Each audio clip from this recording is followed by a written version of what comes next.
Ayun, talaga namin yung suction control valve. Yan o. Nagaling mo. Kakulo ko yung mukha ko.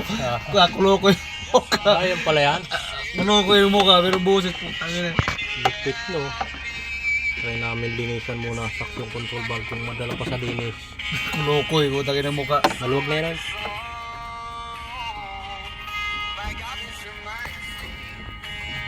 Yan. Yan yung suction control valve niya. Hyundai H100 2020 model to no. Sensitive kasi sa ano yan, tubig.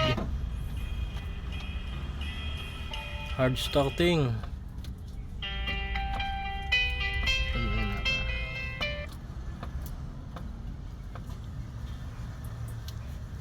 Maluwag na yun. Tanggalin mo na yun sa ratchet.